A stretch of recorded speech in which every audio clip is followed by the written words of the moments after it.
Bonjour, c'est Gorky de la Team Bradva. Aujourd'hui, je vais vous présenter l'AK Sima, la CM077 Kit Zukov. Mais on en parle après ça.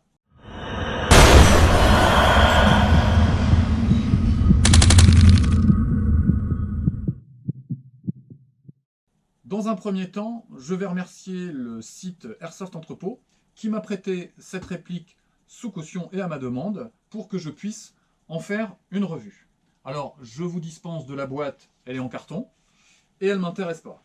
Mais c'était bien empaqueté, il n'y a rien à dire.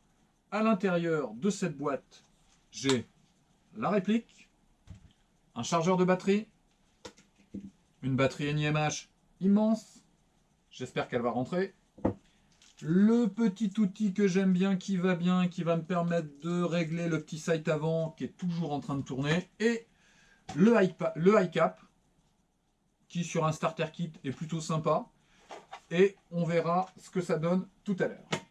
Alors, vous allez me dire, il a derrière de l'EVL, de la GHK, de la LCT, pourquoi il nous présente une Sima aujourd'hui? Je pense qu'en Airsoft, on a le droit, lorsqu'on s'achète un jouet, parce qu'on est sur des jouets beaux, répliqués, modélisés, lorsqu'on s'achète un jouet à 200 €, on a le droit d'être fier en safe zone, on a le droit d'être efficace sur le field, sans avoir à remettre je ne sais pas combien. J'ai fait une revue récemment sur la K12, on est sur une réplique qui vaut 400 balles, sur laquelle on fait 60 € de custom, et enfin on va avoir 60 mètres de portée propre. Tout le monde n'a pas les moyens de mettre 460 € pour un jouet, et j'ai pas parlé des ATMAG qu'on doit prendre en plus. 200 €, c'est beaucoup. Aujourd'hui, se payer un jouet à 200 balles, c'est beaucoup. Alors, qu'est-ce qu'on a pour 200 € aujourd'hui? J'ai choisi Sima, pourquoi? Parce que quand j'ai commencé l'Airsoft, c'était un petit peu le contre-exemple. En gros, c'est, ah ouais, elle fonctionne pas ta réplique, elle est moche, elle tire mal, elle est fragile, elle vieillit mal. Normal, c'est une Sima. Le contre-exemple aussi de, ah ouais, t'as une EL, une ELCT. Ah ouais, mais forcément, c'est pas de la Sima, c'est autre chose. Alors, le contre-exemple, j'en ai eu pas mal en main, mais il y a quelques années, on a commencé à entendre, ah, ils ont renforcé leur gearbox, leur V3, elle est un petit peu plus costaud, on peut la customiser. Le site Taiwan Gun s'est mis à faire des présentations et des propositions pour avoir des pré-customs, c'est-à-dire qu'on peut commander cette réplique avec différents customs.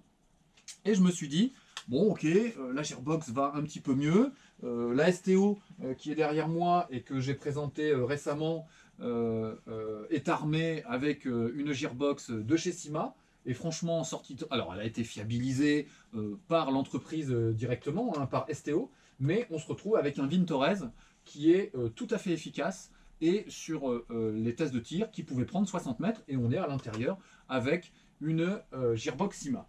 Alors, j'ai choisi Sima pour voir si maintenant on avait un interne intéressant. Cette réplique, je l'ai payée 170,91 €.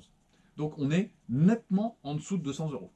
Un prix qui est, on va dire, relativement abordable quand on voit ce qu'on a comme proposition sur le marché de l'airsoft.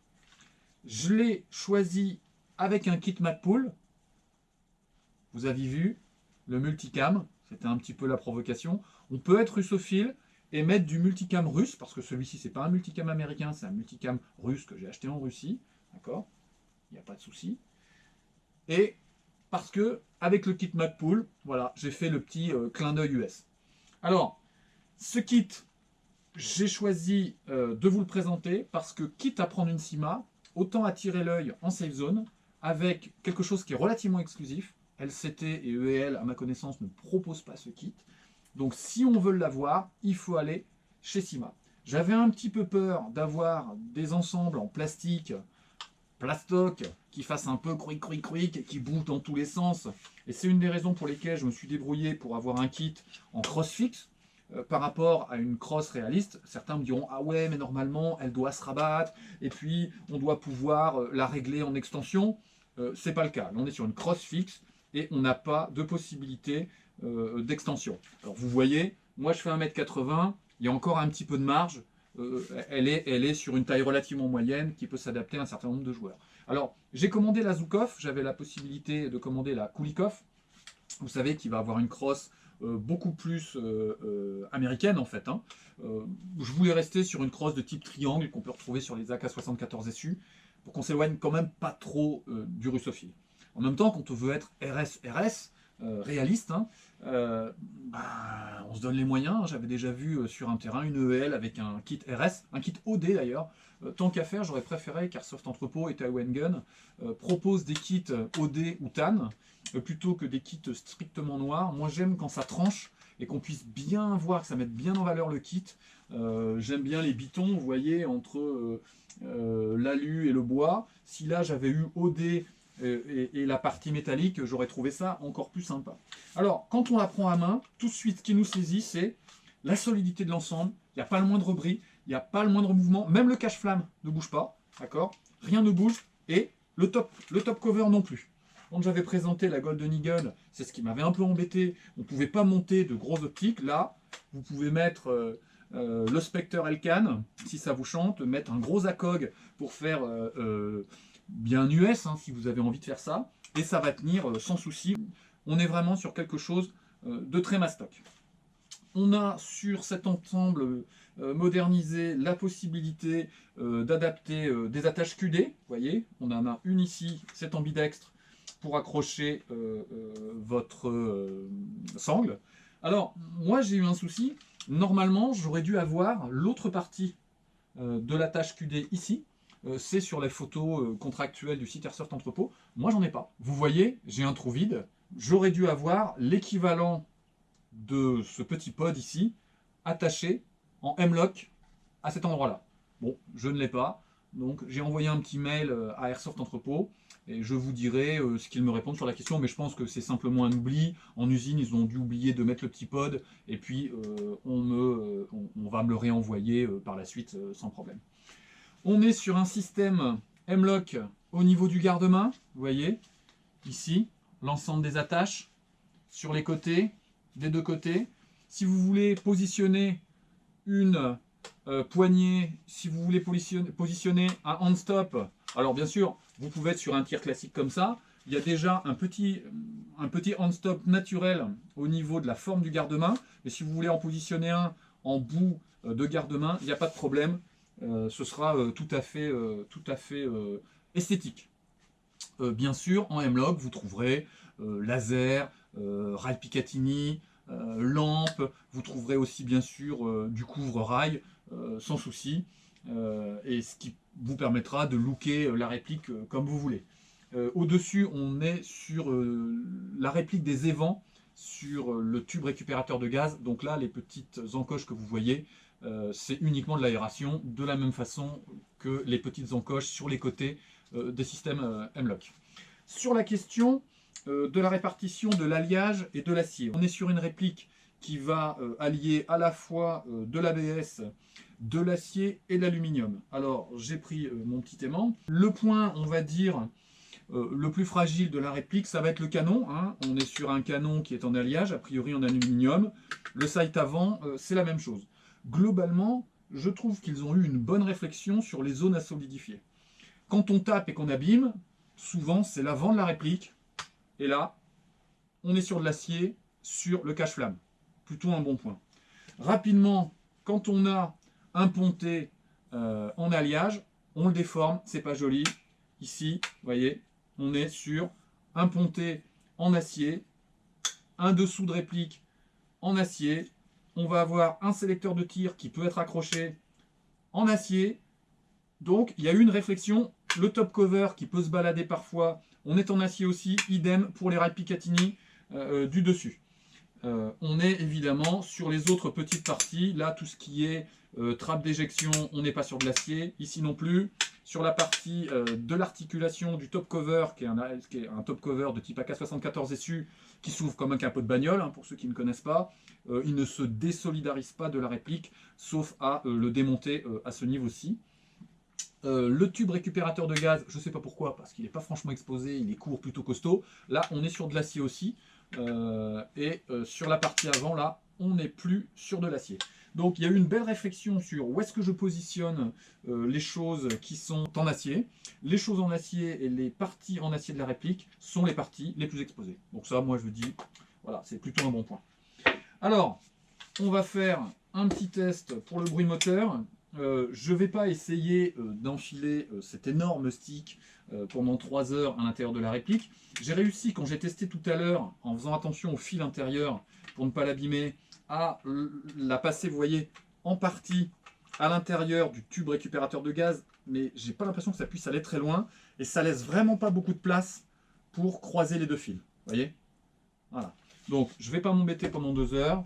J'ai pris une petite 7.4 ATM pour les tests qui, elle, disparaît complètement. Vous voyez? Donc, il n'y a pas de souci. Donc là, c'est vraiment plutôt ce que je vous recommande pour ne pas vous embêter. J'ai fait quelques tirs, comme c'est une réplique de près, j'évite de la jouer en 11-1. J'ai fait quelques tirs avec la 11-1. Ça emmène le moteur de manière super satisfaisante, c'est vraiment intéressant. Sur la 7.4, c'est un petit peu plus limite. Voilà. Alors en semi, ça donne ça. Voilà. En full. Bon, c'est à peu près correct. Je vous dis, en 11-1, on avait une belle patate. Faudrait voir à quel point on peut la renforcer pour la jouer en 11-1. Mais bon, on va dire que c'est à peu près correct. Sur la question du chargeur, on est sur le chargeur dont je vous ai parlé. Il ressemble à un ATMAG. Franchement, à s'y méprendre. Voilà. Et comme je vous l'ai dit, on est sur un high cap. Ça se met impeccable, ça bouge un tout petit peu, pas plus que ça. J'ai là un autre high cap de chez Syma. Ça se clenche bien, ça bouge nettement plus. Je ne sais pas ce que ça va donner au niveau du feed. Et puis, ceux qui ont de la Matsumaru, eh bien, ça se clenche plutôt bien. Voilà, ça bouge un petit peu, mais on va avoir, comme souvent, pas mal de chargeurs compatibles quand on est sur du Syma. Mon idée, c'est est-ce que je vais pouvoir la jouer en starter kit? Est-ce que je vais pouvoir avoir un fonctionnement mécanique et balistique, on s'entend, hein, une efficacité de projection et de tir efficace. On verra ça. Je vais vous faire un petit test chronie. Après le test chronie, on va aller sur mon pas de tir à l'extérieur en espérant qu'il ne pleuve pas trop. Et on revient ici pour nous faire la conclusion. On voit ça tout à l'heure.